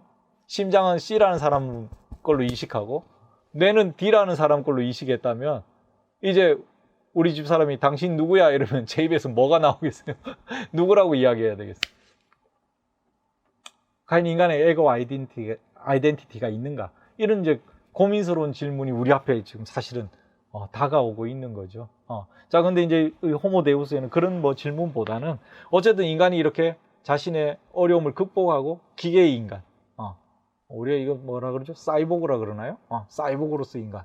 또는 이걸 더 넣어가서 인간의 몸은 완전히 사라지고 인간의 뇌를 데이터화 해가지고 데이터 속에 컴퓨터 이런 데이터처럼 집어넣고 여기서 여러분이 지금 PPT 보듯이 자동 동영상처럼 재생되게 하고 말이죠. 거기에 몇 가지 또 기능들이 더 추가돼서 자동적으로 시리처럼 대답도 하고 하는, 그렇게 데이터화 된다면 인간은 불쌍한 존재가 되는 거 아닌가, 뭐 이런 상상력들이 전개되고 있어요. 근데 저는 이제 이런 것들을 실제로 이제 여기 제가 하나 알코어라고 하는 회사 홈페이지 한번 들어가서, 이 미국의 회사인데요, 죽어가는 사람을 갑자기 급속 냉동시키는 거예요. 영하 196도로 냉동시켜가지고 죽음을 멈추는 거예요. 아직 죽지 않았다는 거예요. 죽음은 죽어가는 과정인데 이 과정을 멈춤으로써 죽지 않게끔 만들고, 그리고는 이 사람이 갖고 있는 질병이나 이런 것들을 고칠 수 있는 시기가 되면 다시 이제 냉동을 해제해서 그걸 치유하면 이 사람은 죽지 않고 사는 거 아니냐, 이제 이런 아이디어로 만든 회사인데요. 지금 보시면은 182명이 지금 여기에 등록을 해서 자기의 시신을 여기 지금 어려놓고 있는 거예요. 그리고 여기 멤버가, 이건 제가 엊그제 접속해서 확인한 거예요. 1353명이 거기에 이제 있습니다.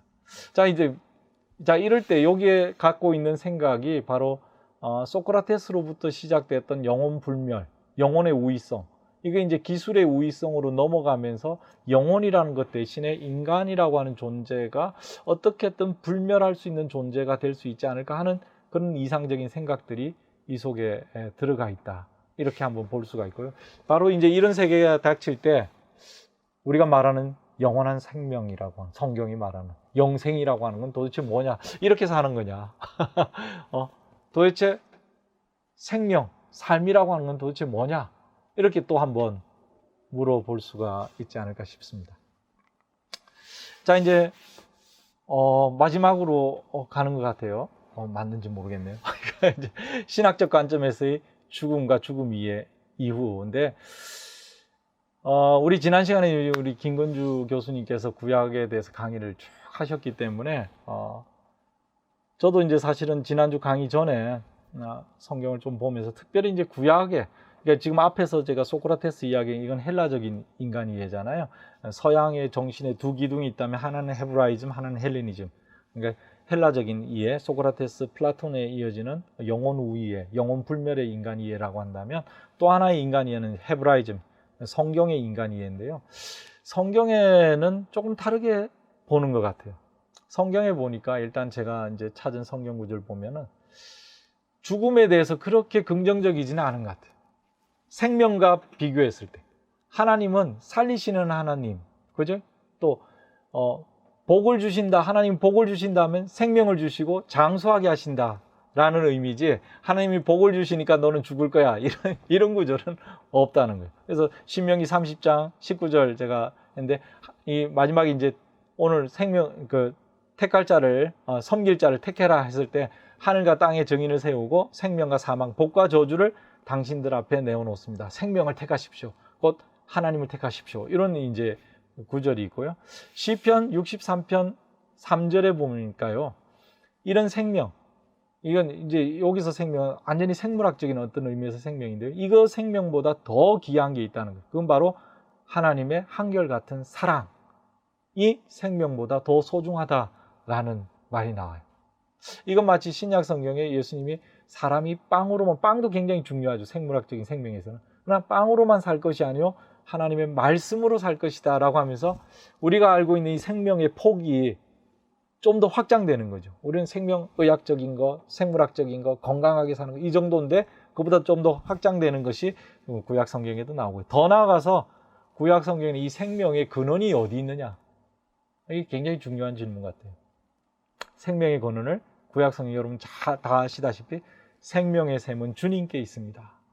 생명의 근원이라는 거예요. 요한복음에도 보니까 생수의 강이 배에서 흘러넘치게, 성령의, 하나님의 말씀, 예수님의 말씀 그대로 살면 생명의, 생수의 강이 그 배에서 흘러넘친다, 이런 표현이 나오는데, 이미 시편에 생명의 샘은 주께 있습니다 이렇게 말했고요. 시편 104편 29절에 30절, 이건 너무 중요한 말씀이죠. 하나님께서, 주님께서 호흡을 거두시면 그들은 죽어서 본래 흙으로 돌아갑니다. 인간은 아담하죠, 그죠? 아담아, 흙, 그죠? 그런데 주님께서 호흡을 거두시면 인간이 그렇게 되는 거예요. 주님께서 주님의 영을 불어넣으시면 다시 창조됩니다. 그러니까 생명이라고 하는 게 도대체 어디에 있느냐? 생명이라는 게 네 몸에 있느냐? 네 몸에 있는 건 맞죠. 그러나 그 생명의 근원은 어디 있느냐? 하나님에게 있다는 거예요. 그를 다르게 표현하면 하나님이 호흡을 거두면 그죠? 니도 흙으로 돌아가 버리고 하나님이 다시 영을 불어넣으시면 다시 창조된. 이거는 창세기에 하나님께서 그 인간에게 숨을 불어넣으시는 거, 그죠? 숨을 불어넣으시니까 네페시 하야가 되었다, 생령이 되었다. 우리말 성경에는 그렇게 번역이 되어 있죠. 생령. 근데 네페시 하야라고 하는 거는 인간만 네페시 하야가 아니라 그 다음에 보면은 동물들도 네페시 하야예요. 그러니까 인간만 뭐 특별해서 생령 이렇게 어느 교수님 논문에는 그렇게 표현되어 있는데 그건 구약 성경, 그분은 신약 성서학자였습니다. 그래서 구약 성경을 다 안 보신 거예요. 구약 성경에 보니까 동물들도 네페시 하야예요. 그러니까 특별한 게 아니라 하나님의 영이 그 속에 있다는 거예요. 하나님이 생명을 주셨다는 거예요. 그런 표현이죠. 그래서 성경이 말하고 있는 생명이라고 하는 거는 우리가 흔히 말하는 목숨, 아까 영어로는 라이프 하나로 다 돼버리는데 우리는 목숨도 있지만 이 목숨, 생명보다 좀 풍성한 의미의 생명, 그게 성경이 말하고 있는 생명 아닌가. 단순히 숨만 할딱할딱 거리고 있다, 이게 하나님이 주신 생명의 축복 아니라는 거죠. 그것보다 더 고차원적인 의미에서 하나님과의 관계 속에 있는 생명, 하나님의 관계 속에 있다는 건 하나님이 영을 불어넣으셨다라고 하고 성경은 표현하고 있는 거죠. 자, 그래서 또 하나, 그럼 죽음에 대해서 어떻게 생각하느냐. 죽음을 보니까 시편 88편 12절에 망각의 세계라고 했어요. 참 재밌는 것 같아요. 뭐 스월도 있고요, 죽음, 그죠? 스월이 무덤이냐 아니면 무덤보다 더 큰 개념이냐, 뭐 여러 가지 이런 복잡한 거 있지만 하여튼 인간이 스월에 가서는 주님을 찬양할 수도 없습니다. 이런 표현들이 많이 나와요. 하나님 왜 나를 버리십니까? 내가 만약 스월에 가서는 어떻게 내가 하나님을 찾을 수 있겠습니까? 하나님 어떻게 내가 찬양을 돌릴 수 있겠습니까? 그러니 나를 살려주십시오. 그래야 내가 주님을 찬양할 수 있지 않겠습니까? 이런 성경이 나오거든요. 그런데 이제 죽음에 대해서 죽음의 세계를 망각의 세계 이렇게 써요. 이 망각의 세계는 하나님이 잊어버린, 또 사람들이 잊어버리는 세계, 그죠? 그리고 심지어 자기 자신도 잊어버리는 세계. 그러니까 완전 절대 어둠이라고 해야 될까요? 모든 관계가 끊어진 상태. 그거를 구약 성경은 죽음이라고 표현했어요. 전도서 9장 5절에는 죽은 자는 아무것도 모른다. 그죠? 죽은 자는 죽은지도 모르는 거예요. 망각의 세계. 근데 이 망각의 세계, 저는 좀 더 사실은 좀 깊이 묵상을 해보면 참 재밌는 표현 같아요. 모든 관계가 자, 어쨌든 그 정도 하고 넘어가겠습니다. 그 다음 이제 죽음을, 그렇다고 해서 죽음을 그러면 죽음이 뭐 특별하게 어떤 그 신비적인 어떤 힘을 갖고 있는 그런 거냐? 그렇지 않아요. 죽음은 그냥 인간뿐만 아니라 피조물 모두가 당면해 있는 숙명이에요. 아까 말했지, 그죠? 모든 한 번 죽는 것은 사람에게 정하신 것이요처럼 시편에 보니까 내 인생이 얼마나 짧은지 기억해 주십시오. 주님께서 모든 인생을 얼마나 허무하게 창조하였는지 기억해 주십시오. 이미 하나님께 창조할 때 인간이 죽도록 창조되었다는 거, 허무하다는 거예요. 산 사람 치고 어느 누가 죽지 않고 살 수 있겠습니까? 시편 89편에 있는 말. 시편 90편은 뭐라고 그럽니까? 주님께서 노하시면 우리 일생은 사그라지고 우리의 한평생은 한숨으로 쓰러집니다. 우리의 연수가 70이요 강건한 80이라도 그 연수의 자랑은 수고와 슬픔이 빠르게 지나가니 마치 날아가는 것 같습니다. 저는 이 성경 볼 때마다 좀 놀래요. 지금보다 훨씬 더 전에 쓰여진 성경인데 그때도 70, 80까지 살았구나. 이게 평균 수명이 굉장히 높았구나. 모르겠어요. 이게 이제 과학자들이 좀 조사를 해봐야 되겠는데, 이게 산업혁명 이후로 우리가 더 이게 폐가 점점 나빠지는 거 아닌가 하는 생각도, 어쨌든 그런 생각이 드는데, 죽는 건 마찬가지. 아무리 오래 살더라도. 전도서 2장 16절 17절도 마찬가지입니다. 사람이 지혜 있다고 해서 오래 기억되는 건 아니다. 지혜가 있다고 해도 어리석은 사람과 함께 사람들의 기억에서 영원히 사라져버린다. 여기도 망각에서 죽음을 망각과 연관을 시켰어요. 슬기로운 사람도 죽고 어리석은 사람도 죽는다. 그러니 산다는 건 다 덧없는 것이다. 인생살이에 얽힌 일은 나에게는 괴로움일 뿐이요 모든 것이 바람 잡는 것처럼 헛될 것이다. 자, 그럼 이런 헛된 삶, 이런 죽음, 죽음에서 과연 탈출구는 없는 것일까? 그냥 죽어야 되는가? 죽는 것을 당연히 받아들여야 되는가? 이런 질문도 우리가 한번 할 수가 있는데요. 그 질문을 우리가 대답을 잠깐 구약에서 찾는다면 아까 앞에서 말씀드린 것처럼 주님의 한결같은 사랑이 생명보다 더 소중합니다. 이게 구약 성경이 갖고 있는 굉장히 독특한 관점이에요. 죽으면 헛된 거 안다 이거죠. 죽으면 모든 것이 다 잊어버리는 지점, 망각되는 지점, 다르게 표현하면 관계의 끈이 완전히 상실되는 지점이에요. 우리가 왜 슬퍼합니까? 죽으면 더 이상 관계하기가 힘들기 때문에 슬퍼하는 거예요. 그죠? 어제까지만 해도 계셨던 어머님이 방문 열고 들어가니까 안 계신 거죠. 어제 내가 인사 잘할 걸. 그거 아니에요. 그죠? 그런데 구약 성경은 거기 한 줄기 빛을 남겨놓은 거예요. 주님의 한결같은 사랑이 생명보다 귀합니다. 사랑은 뭡니까? 관계거든요. 그러니까 구약 성경은 완전히 철학책은 아니에요. 깨끗하게 뭔가 이야기해. 성서, 구약뿐만 아니라 신약도 아마 다음 주에 차정식 교수님 이야기하실지 모르겠지만 제가 볼 때는 구약이나 신약이나 깨끗한 완전 무결한 어떤 논리적인 체계의 책은 아니에요. 그건 다양한 스펙트럼, 다양한 빛깔들이 있어요.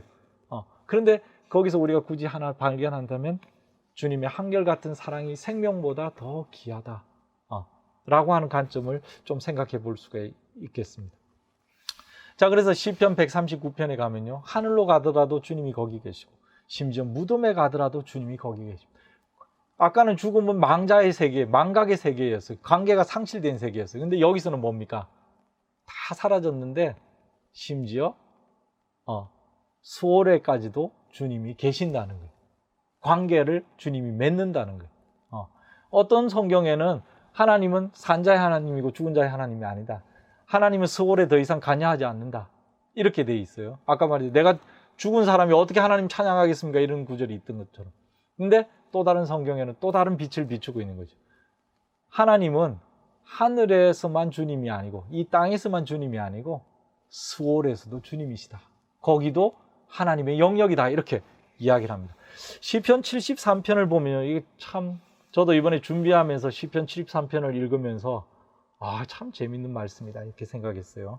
시간이 없어서 막 좀 빨리 제가 하는데 우리 이제 선생님들이 성경을 저보다 더 잘 아실 테니까 한 번씩 보시면은 참 재밌어요.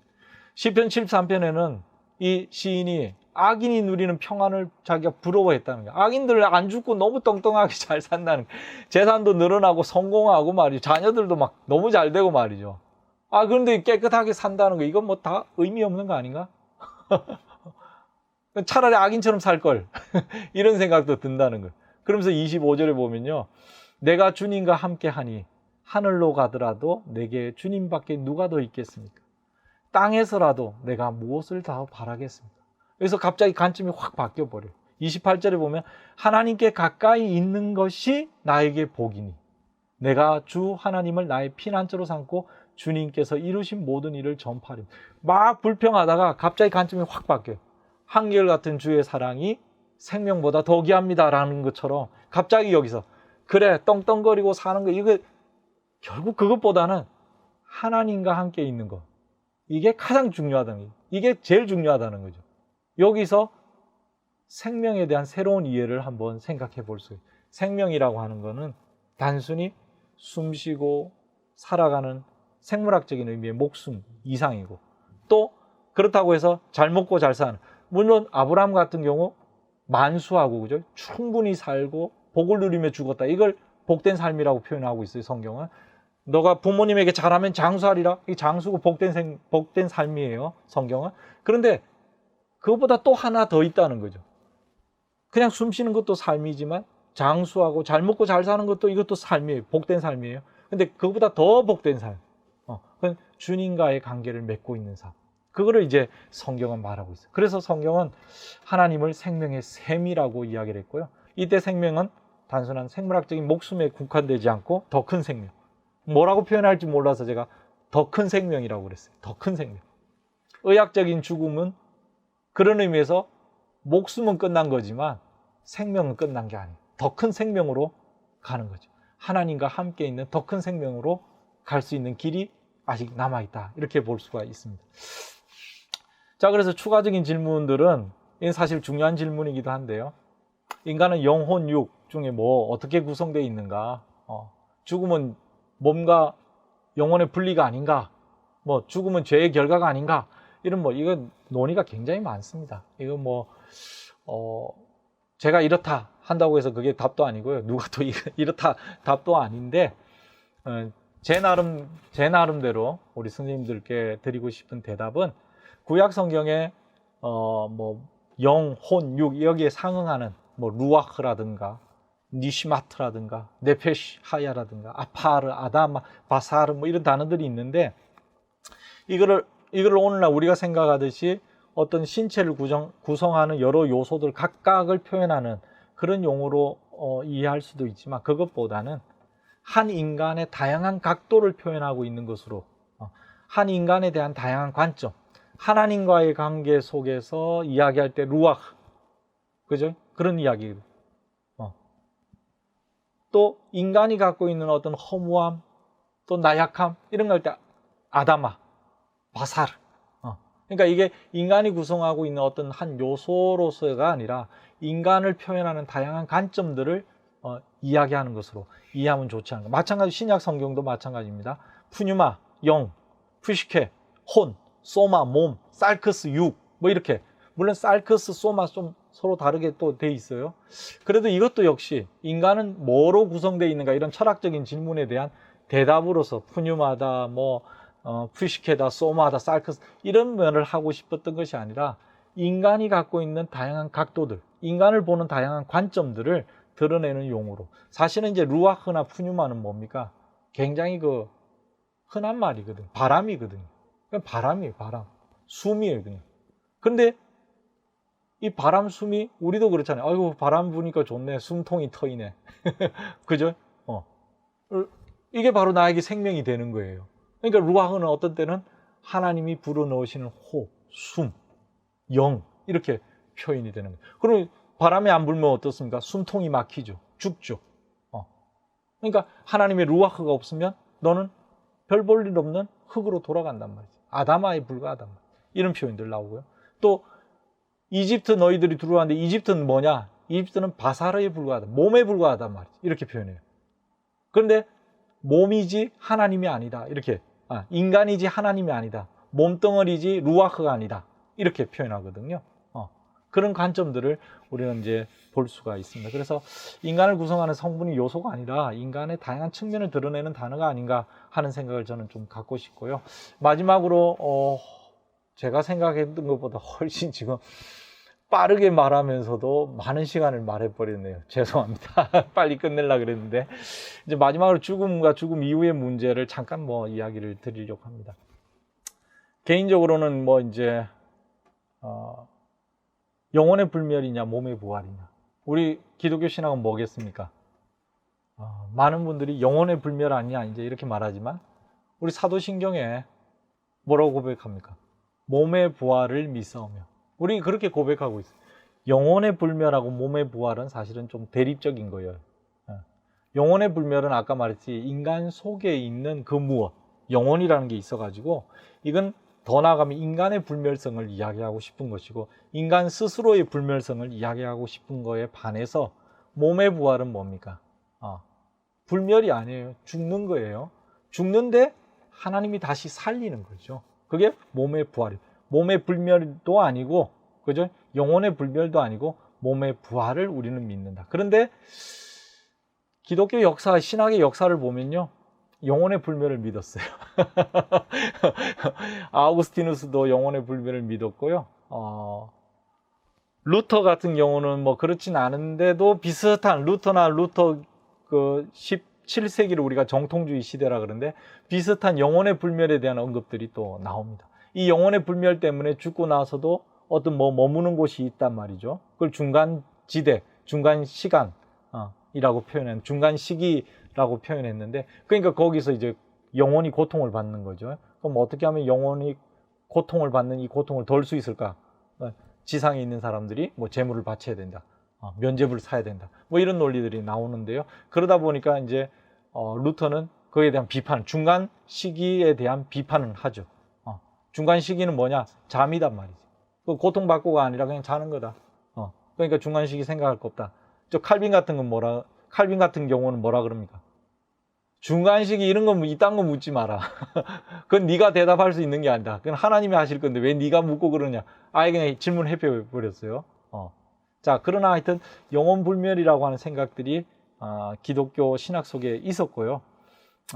최근에는 이제 오스카 쿨만이라고 하는 프랑스 스위스 바젤의 신학자인데 불어로 영혼불멸에 대한 비판을 썼습니다. 영혼불멸인가 몸의 부활인가. 그다음에 뭐 1950년대 이전에 이미 독일의 또 알트하우스 같은 사람도 영혼불멸 이런 거 없단 말이에요. 죽을 때는 완전히 다 죽는 거다. 인간이 죽는다 그럴 때는 인간이 그냥 죽는 거지 인간의 몸은 죽고 영혼은 살아있다 이렇게 봐서는 안 된다. 그걸 이제 전적 죽음론이라 그래요. 전적으로 죽는다. 이제 현대 학자들 바르트니 뭐 몰트만이니 판넨베르크니 뭐 아까 말한 알트하우스는 이런 사람들 이야기를 한 거고요. 카톨릭 쪽에서는 아직까지 요셉 라칭어 옛날 그 교황이셨죠. 무슨 말이냐 말이지. 영혼이라는 게 있단 말이에요. 이제 이런 대립이 지금도 있다 이렇게 생각해 보면 되겠습니다. 자, 그다음에 이제 육신의 부활이냐 인격의 부활이냐. 죽은 사람이 부활한다 한번 생각해 보세요. 지금 이제 옛날에는 우리 기독교 화장하지 않았어요. 죽은 사람이 몸의 부활을 믿으니까 화장해 버리면 다 이렇게 사라져 버리는데 몸이 어딨냐 말이지. 하나님이 그거 다 끌어모으려면 얼마나 힘드냐. 그러니까 그냥 무덤에 그냥 묻어놔야 된다. 이제 그렇게 생각했기 때문에 이야기를 이제 화장을 안 했는데요. 한스 퀸 같은 사람 이제 독일의 카톨릭 학자인데 이때 몸이라고 하는 거는 그 시체 우리의 그러니까 뭡니까 이 생리학적으로 구성되는 이런 이 피부 이런 세포 이런 거 아니다 말이죠. 그는 인간 전 존재를 의미한다. 이때 소마는 몸의 부활, 몸이 소마거든요. 헬라어로 소마는 인격을 그 사람의 인격을 뜻한다. 이제 뭐 그렇게도 표현하고요. 이에 대한 논의도 이제 사실은 쉽지는 않습니다. 그러나 몸에 부활했을 때 우리가 생각하는 몸이라고 하는 건 뭡니까? 우리 지금 비대면 한다는 게 몸과 몸을 지금 못 만지잖아요. 몸과 몸을 지금 뭐 하이파이브라도 못 하잖아요. 이건 뭡니까? 관계성이 좀 떨어지는 거죠. 그래서 몸의 부활이라고 하는 거는 뭡니까? 이게 말이 되는지 흑금무리한 영혼들이 막 떠돌아다니는 그런 부활이 아니라 뭔가 사회성이 있고 관계성이 있는 그런 세계를 뜻한다라고도 한번 생각해 볼 수가 있는 거죠. 그럼 죽고 나면 즉시 부활하느냐? 아니면 마지막 때 최후의 심판 때 부활하느냐? 이런 질문도 있을 수가 있겠죠. 어떤 사람은 죽을 때 영혼을 믿는 사람 죽었다. 그럼 영혼이 하늘나라로 가죠. 영혼은 즉시 하늘나라로 가요. 그러나 몸은 어디 있습니까? 몸은 무덤에 있죠.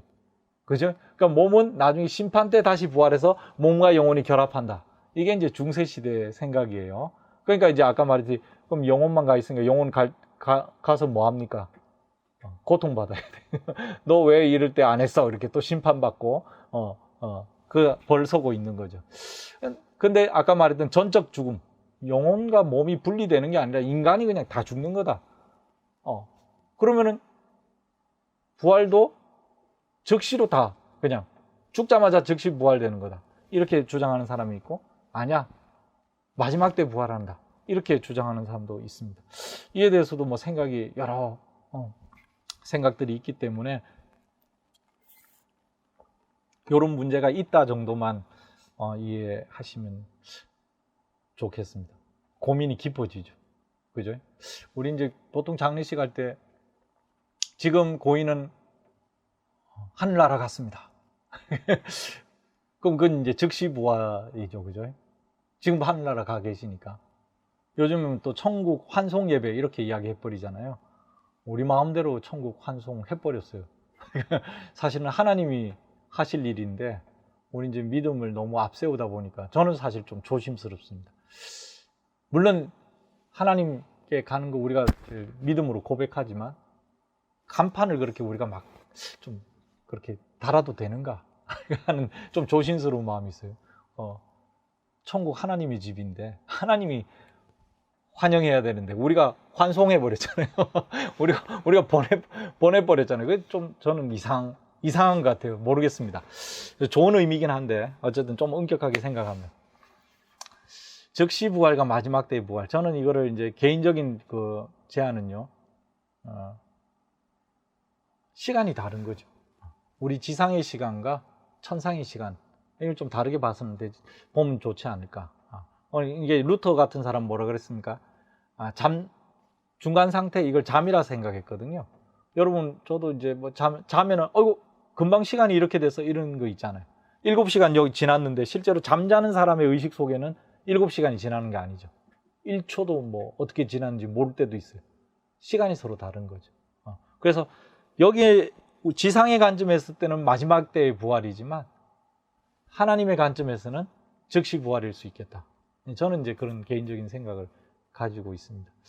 자, 그 다음 이제 죽음 이전과 이후의 동일성의 문제. 그러면은 다 죽어버리면은 몸과 영혼, 만약에 몸은 죽고 영혼은 살아서 이제 하늘나라로 간다면은 그 영혼이 바로 에고 아이덴티티, 그죠?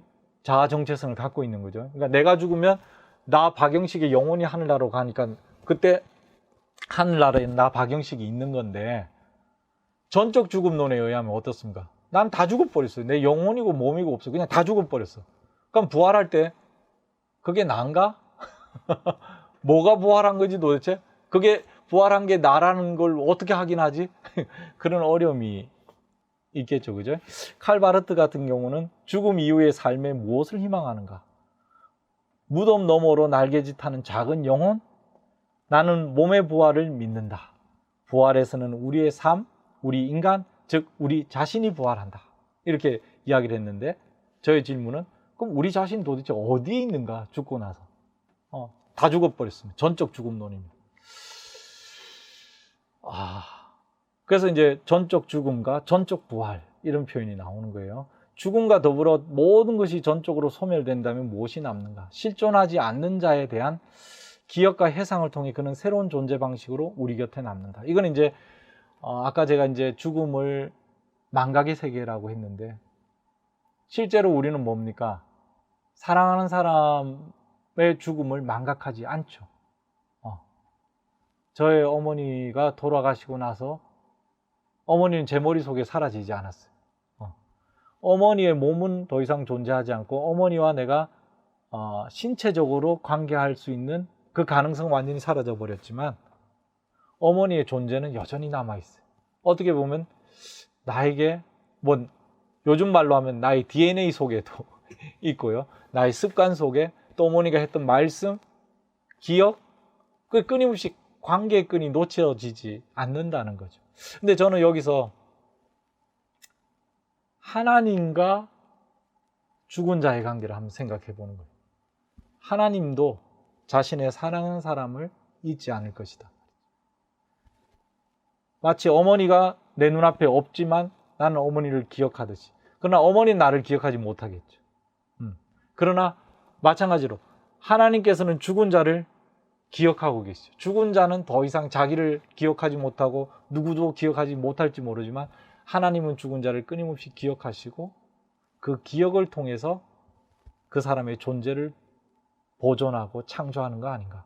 그래서 여기서 제가 저기 그 끝에 잠에서 깨어남은 부활을 의미한다. 나를 온전히 아시는 하나님께서 자신의 기억을 통해 나를 새롭게 창조한다. 크레아치오 엑스 메모리아, 기억으로부터의 창조라는 표현을 썼어요. 우리 성경에 보면은 로마서 8장에 그 무엇도 하나님의 사랑에서 끊을 수 없단 말이죠. 죽음도 칼도 그 무엇도 하나님의 사랑에서 끊을 수 없다. 아까 시편에 있는 것처럼 하나님의 한결같은 사랑이 생명보다 더 소중합니다.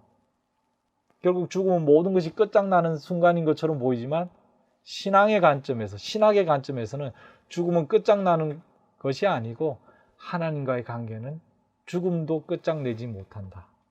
하나님은 사랑 안에서 그분의 기억, 우리를 향한 기억 안에서 우리를 영원히 보존하고 계신다. 이렇게 이야기를 해볼 수가 있습니다. 그래서 성서적인 표현들을 몇 가지 고린도전서 15장 또 데살로니가 4장 보면 그리스도 안에 잠들다, 하나님 품 안에 잠들다 라는 표현이 나오는데요.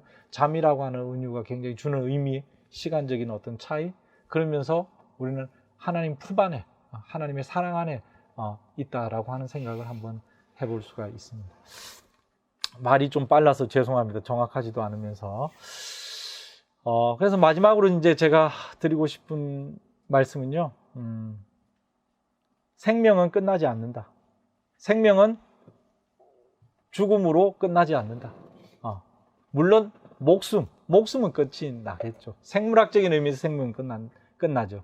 그러나 신학적인 의미에서 생명은 시작되고 또 우리가 거듭남으로서 새로운 생명을 또 획득하고, 거듭난다는 게 생물학적으로 거듭나는 거 아니잖아요. 그죠? 니고데모가 그래 물었나요? 그게 아니라 하나님 안에서 위로부터 새로운 생명을 맺게 되는 거예요. 그 안에서 또 영원한 생명이 시작되고 영원한 생명이 하나님 안에서 완성됨으로써 사실은 죽음이라고 하는 것은 우리 신앙인에게는 생명을 막는 장벽이 될 수가 없다. 그렇기 때문에 죽음을 두려워할 필요도 없다. 죽음을 회피할 필요도 없다. 오히려 뭐 그렇다고 죽어야지도 아니죠. 죽음은 우리가 살아가는 삶 속에서 하나님께서 주신 경계선이지만 그것을 철회하거나 철폐하거나 연장하거나 또 무한히 확대하려고 하는 그런 노력들이 오히려 죽음에 대한 두려움을 오히려 만들어내는 거죠. 죽음은 하나님의 생명 안에 있다라고 하는 생각을 통해서 죽음을 오히려 수용하고 극복할 수 있지 않을까 하는 이야기를 드립니다.